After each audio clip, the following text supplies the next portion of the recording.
España, como sabéis, fue uno de los imperios más extensos y poderosos de la historia, pero al final la gran mayoría de sus territorios acabaron independizándose de la metrópoli poco a poco, dejando a España con solo sus 17 comunidades autónomas peninsulares e insulares y las 2 ciudades autónomas de Ceuta y Melilla en el norte de África.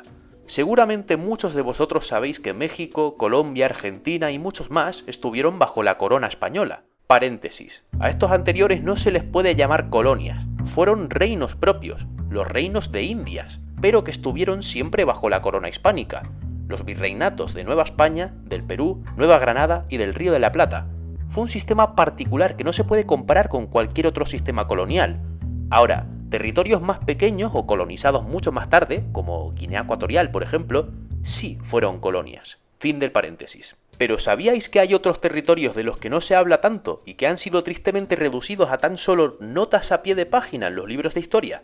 No voy a meterme en la historia entera de estos territorios, sino que solamente los voy a presentar y resumir brevemente. Abróchense los cinturones, porque esto se va a volver interesante. Primero, tenemos el último territorio independizado de España, el Sáhara Occidental, que fue una colonia española entre 1884 y, un año importantísimo para ustedes que estén estudiando para la selectividad, perdónenme, alumnos de bachillerato, 1975. Inicialmente se fundó en 1884 el pueblo de Villa Cisneros debido a intereses pesqueros, sobre todo de los canarios que estaban al lado, y como no lo controlaba ninguna gran potencia, España aprovechó, y pues iba creciendo poco a poco hasta que las dos colonias de Sagui Alhambra y Río de Oro se unieron en un solo territorio, el Sáhara español. Fue considerado una parte más de la España propia, al igual que Cuenca, por ejemplo, y llegó a ser provincia en sus últimos años de vida, sobre todo por la presión de las Naciones Unidas para que lo descolonizaran. El Sáhara español tenía una población mayoritariamente magrebí, con el Islam teniendo un peso enorme en la cultura de la colonia, aunque como era provincia de España, la religión oficial era la católica, y su capital era El Aaiún. Fue alrededor de 1968 cuando realmente nació el primer gran movimiento nacionalista saharaui, pero el gobierno español, bajo la dictadura de Francisco Franco, reaccionaba pronto para sofocar cualquier insurrección independentista. Pero en 1973 el movimiento resurgió con más fuerza con el Frente Polisario, una organización militarista que buscaría la independencia mediante la violencia. Además, España ya estaba bajo mucha presión por la ONU para descolonizar el Sáhara. Declararlo provincia en vez de colonia claramente no fue suficiente. Así que España no quería meterse en ninguna guerra sobre tierra que iban a tener que dejar igualmente. España aceptó convocar un referéndum de independencia para los saharauis en 1975, pero Marruecos reclamó el territorio al Tribunal Internacional de Justicia, afirmando que esa tierra siempre había sido suya, pero el tribunal totalmente pasó de ellos. Pero no se iban a rendir. El rey Hassan II de Marruecos, aprovechando que Franco estaba literalmente muriéndose en la cama, organizó la Marcha Verde, una manifestación formada por un montón de marroquíes con el propósito de presionar a España para darles el Sáhara Occidental, con un poquito de apoyo por parte de Estados Unidos también. No nos olvidemos de esos ricos fosfatos debajo de esa arena.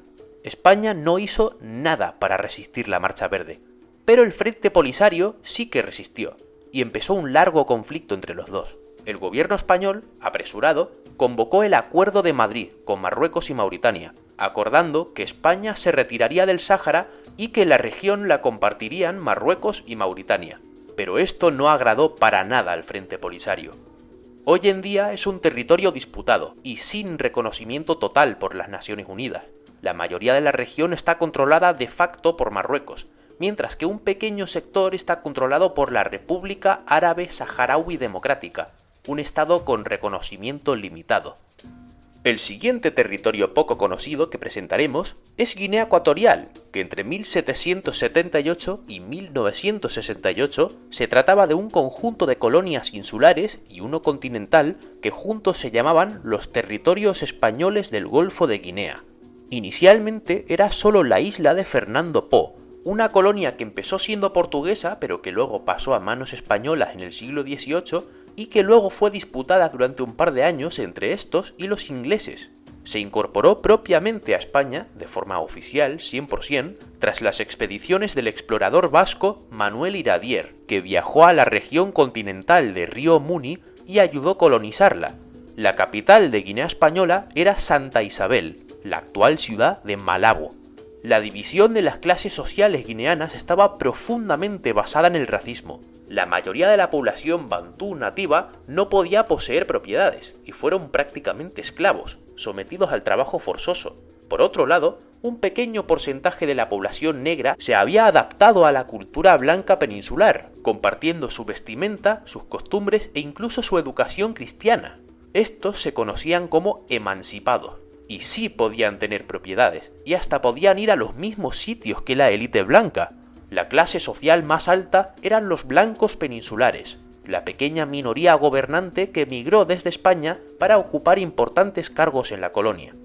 Por la presión de la comunidad internacional, Fernando Po y Río Muni pasaron en 1959 a ser unas provincias más de España. Pero esto no satisfizo a los independentistas ecuatoguineanos, ni a las Naciones Unidas realmente, ni siquiera tras un breve intento de darles autonomía. Al final, el régimen franquista se vio obligado a ceder a las presiones internacionales y preparó un referéndum de independencia para Guinea Ecuatorial en 1968, en el que ganó el sí. Tras el referéndum, se convocaron unas elecciones a presidente, que ganó el absoluto psicópata paranoico que fue Francisco Macías Nguema. Merece su propio vídeo este personaje, porque de verdad estaba piradísimo de la cabeza. Tras la independencia de Guinea Ecuatorial el 12 de octubre de 1968, Francisco Macías montó una dictadura autoritaria de las más brutales de la historia.